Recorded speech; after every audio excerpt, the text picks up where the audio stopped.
crise des Gilets jaunes a-t-elle eu un effet sur la sécurité routière? Les chiffres du mois de janvier n'étaient pas bons, ceux de février sont franchement mauvais. La dégradation des radars fixes serait à l'origine de cette hausse de la mortalité routière. Sophie Brard. En général, les automobilistes connaissent à peu près tous les radars près de chez eux. Alors lorsqu'ils sont dégradés, ils sont forcément au courant. J'en ai constaté beaucoup. J'en ai constaté sur la route de Saint-Gilles, qui va à Bellegarde. Celui-là, il a été dégradé. Il y en a un juste là, à la 9, juste là plutôt, quand on sort. Quand je rentre chez moi, il y en a un. Il y en avait un anciennement qui était bâché, mais il l'est plus, je pense qu'il a été restauré. Mais selon eux, même si le radar est hors service, il ne dépasse pas la vitesse autorisée. Je vais jamais trop vite, hein, de toute façon. Je respecte vraiment tout le temps le code de la route. Pour moi, c'est très important. Pourtant, pour la sécurité routière, l'augmentation des dégradations de radars dans le cadre du mouvement des Gilets jaunes se traduit par un relâchement du comportement des automobilistes. Depuis le 15 novembre et un phénomène sans précédent de dégradation et de destruction de radars, on a pu vraiment observer sur les courbes une reprise à la hausse de la mortalité sur nos routes. Les radars, certes, sont désagréables, mais vraiment aujourd'hui, la démonstration est faite que quand ils sont pas là, eh bien, ça crée des morts. Début janvier, près de 60% des radars avaient été neutralisés, attaqués ou bien détruits, selon le ministre de l'Intérieur. Bonsoir Chantal Perrichon. Bonsoir. Vous êtes présidente de la Ligue contre la violence routière. Que vous inspirent ces chiffres? C'est la bonne explication, les radars détruits, le relâchement des conducteurs? Moins de contrôle, plus de vitesse, plus de morts. C'est vraiment l'équation qu'on retrouve en permanence. Donc on voit bien que là, les gens sont en train de redécouvrir l'utilité des radars, mais nous le payons quand même le prix du sang. Et ça, c'est absolument insupportable. Pour ceux qui nient l'utilité des radars, qui disent finalement non, ça sert à rien, du bon sens, de l'éducation. Finalement avec le bon sens, moi je rappellerais que en 72 avec le bon sens, on avait 18 000 tués. Alors je sais bien, Descartes disait c'est la chose du monde la mieux partagée et chacun n'en demande pas plus parce qu'il en a suffisamment. 18 000 tués. Les voitures n'étaient pas du temps de construites de la même façon. C'est vrai, mais enfin, 72, la ceinture n'était pas obligatoire. Alors, vous avez raison. Première limitation de vitesse en 72. Ça peut arriver. Ou l'un des deux se trompe. Mais on a vu qu'il y a eu des mesures qui ont fait que l'accidentalité a vraiment baissé.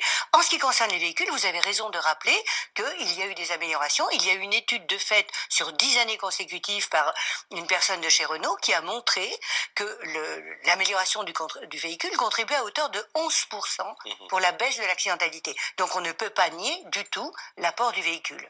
Alors, ce qui est intéressant, entre guillemets, Christophe Barbier, c'est que ces chiffres relance le débat sur les 80 km/h. Pourquoi? Parce qu'en fait, on se disait, avec les 80 km/h, ça va s'effondrer, les chiffres. Et puis là, on voit que ça monte. Oui, mais en fait, les 80 km/h ont provoqué une colère rurale, une colère des départements. On a l'impression que cette mesure était tombée depuis Paris, depuis le bureau du Premier ministre, et s'imposait aux gens qui doivent prendre leur voiture tous les jours pour aller au travail. C'était une bonne mesure, et moi je l'ai soutenue, parce que c'est pas parce qu'on perd 2-3 minutes sur un trajet qu'on doit se plaindre, alors que ça sauve des vies, mais elle avait été mal expliquée par le gouvernement. Sur ce genre de mesure à haute valeur impopulaire, il faut fabriquer du consensus le plus possible en amont, pour que le jour où ça arrive, même ceux qui sont pas d'accord disent tout le monde est d'accord, je vais me taire. Et ça n'a pas été fait par le gouvernement.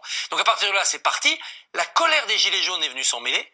La colère des Gilets jaunes, c'était d'abord, on veut pas payer l'essence plus cher. Et donc les 80 km/h sont venus nourrir cette colère. Et donc les Gilets jaunes qui sont allés casser des radars l'ont fait au nom d'un mouvement social global. Et en faisant ça, en détruisant des radars, ils ont contribué à la mort d'automobilistes. Bien involontairement sans doute, on peut le dire, mais par leur inconscience et leur irresponsabilité. Donc comment on en sort de cela? On en sort en réparant les radars. Pourquoi le gouvernement ne le fait pas? Parce qu'il sait qu'on va les recasser derrière. Et oui, c'est 10 millions, je crois, le marché de la réparation des radars. Il faudra bien le faire à un moment donné. Si on veut réparer les radars sans qu'ils soient cassés derrière, on va pas mettre un gendarme à côté de chaque radar. Il faudra punir les casseurs. Alors là, il faut être précis. Pas de remplacement d'un radar fixe par un autre radar fixe. Vous avez raison de le dire. On offre des jouets aux futurs casseurs, à ceux qui jouent au commando, parce que dans la vie, ils n'ont pas grand-chose à faire. Donc, saut technologique. Alors, saut technologique, et là, remercions finalement ceux qui n'ont pas compris qu'en s'attaquant au radar fixe, ils allaient jouer contre eux. Nous demandons, nous, le modèle anglais, c'est-à-dire que les Anglais mettent à bas maintenant leurs radars, mais c'était des radars totalement obsolètes, ils fonctionnaient à l'argentique encore. Mais ils les ont remplacés par des voitures banalisées Et là, il faut comparer les chiffres. L'Angleterre, c'est 300 000 km de route. En 2014, ils avaient plus de 8 000 radars embarqués. Nous, on a 1 million de kilomètres de route et on a 100 voitures qui roulent péniblement pour rapporter quelques PV. Donc la différence, elle est là. Les Anglais sont pas plus malins que nous, ils sont pas plus respectueux des règles, mais il faut toujours rappeler que c'est la probabilité d'être contrôlé qui fait que le comportement s'adapte. Nous sommes en direct avec Benoît Simian. Bonsoir, vous êtes député La République En Marche de Gironde, président du groupe études route et sécurité routière à l'Assemblée. Que dites-vous ce soir? Est-ce qu'il faut, à l'occasion de ces chiffres, eh bien, constater que finalement la baisse à 80 km/h de la limitation n'a pas donné les effets escomptés? Avant toute chose, détruire les radars est sans contexte accidentogène. Et aussi, c'est un manque de recettes pour financer les travaux de régénération sur notre réseau routier qui se dégrade année après année. Et il faut déclarer un véritable plan d'urgence. Et c'est ce qu'a fait la ministre des Transports à travers les budgets qu'elle a défendus ces 2 dernières années. Sur le sujet des 80 km/h, en effet, les effets escomptés n'ont pas produit les résultats attendus. Et on peut se livrer à une bataille de chiffres mois après mois. Quand le gouvernement a annoncé les chiffres que l'on connaît il y a maintenant quelques semaines, moi les chiffres en Gironde n'étaient pas bons. Donc la bataille de chiffres ne m'intéresse pas.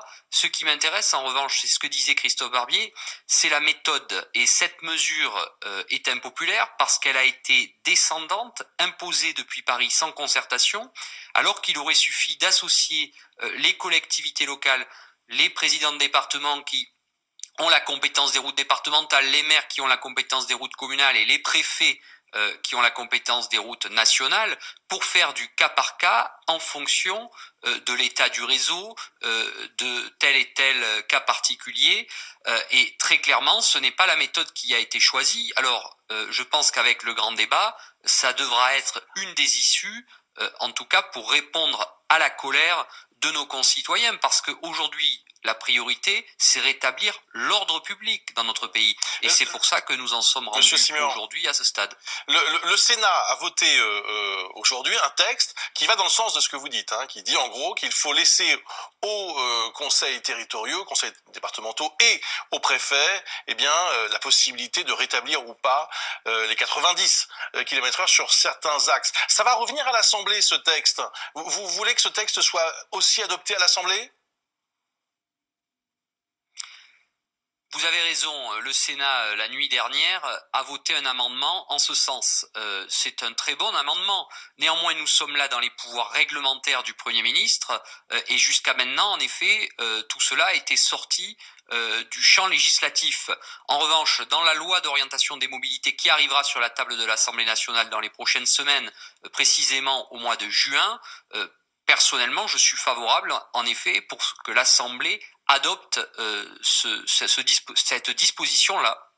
Je voudrais qu'on écoute Chantal Perrichon. Là, vous avez entendu, c'est très clair. Donc, oui, on ne sait pas si ça sera le cas, mais enfin, certains députés veulent qu'on revienne sur ces 80 km/h. Il faut rappeler quand même des fondamentaux.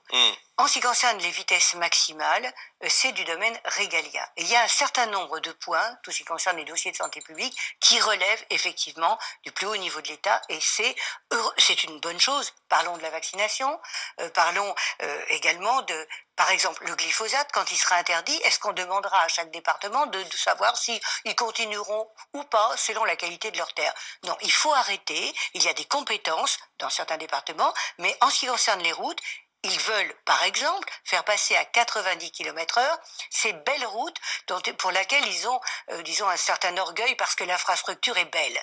Mais le problème, c'est pas l'infrastructure. C'est précisément sur les belles routes droites que le risque est plus élevé parce que les gens roulent vite et parce qu'il y a du trafic. Et la qualité de l'infrastructure ne va pas compenser la circulation. Donc ça, on n'arrive pas à le faire passer. Or, il avait été demandé par l'Observatoire national interministériel de sécurité routière et le CEREMA, qui est un centre de recherche, il avait été demandé à tous les départements de remplir de donner les données concernant les réseaux et l'accidentalité. Sur tous les départements, 29 ont répondu, 8 étaient seulement utilisables. Donc lorsqu'ils disent, alors que ça avait été demandé fin 2017, début 2018, Qu'ils n'ont pas été consultés? Non, Alors, ils on va l'ont laisser été. répondre Monsieur Alors, et Simian, s'il vous plaît, sur ce point précis. Benoît Simian. Oui, moi j'étais ce matin avec les experts du CEREMA en visite du CEREMA du Sud-Ouest et justement nous avons eu cet échange-là. Je le redis une fois de plus, il ne s'agit pas de se livrer à une bataille de chiffres et l'objectif, on a tous le même, c'est gagner la bataille de la sécurité routière. La sécurité routière, pour la gagner, il y a 3 facteurs. Le premier facteur, c'est le réseau routier, l'entretien de notre réseau. Et là, il faut déclarer un véritable plan Marshall. C'est ce que nous faisons avec la loi d'orientation des mobilités. La deuxième, c'est l'état des véhicules, et là, il y a un parc qui se modernise. Et la troisième, vous avez raison, c'est le comportement de nos concitoyens au volant. On pourrait parler de la tolérance zéro sur l'alcool au volant et de toutes les incivilités que l'on connaît sur notre réseau. Mais en effet, aujourd'hui, cette mesure à 80 n'a pas produit les effets escomptés. On le voit, moi je le redis une fois de plus, mais madame, les chiffres ne sont pas bons. Donc votre entêtement aujourd'hui n'a pas de sens. Vous parlez en effet de la décision qui a été prise par Emmanuel Barbe, le délégué à la sécurité routière. Il n'a pas consulté, le CNSR, le Conseil national de la sécurité routière. On a décidé cette mesure depuis Paris et elle est redescendue sur les territoires. Il faut associer nos concitoyens. Vous savez, moi je suis dans la majorité présidentielle. On a été porté aux responsabilités par un mouvement citoyen. Il faut d'urgence aller sur le terrain, écouter nos concitoyens. Et c'est le sens de ce grand débat qui a permis, en effet, de montrer que ce sujet a crispé l'opinion. Merci beaucoup en tout cas d'avoir participé à cette... Un dernier mot. Oui, un dernier mot. Merci. Nous attendons que les personnes qui sont dans les départements nous produisent les cartes sur lesquelles ils nous montreront les routes qui passeront à 90. Car là, nous, ce que nous allons demander ensuite, c'est la publication de l'accidentalité et nous dresserons tout simplement le palmarès de la probabilité d'être tué dans ces départements. Ils auront à rendre des comptes. Merci beaucoup Chantal Perrichon, merci d'avoir participé à Grand Angle ce soir.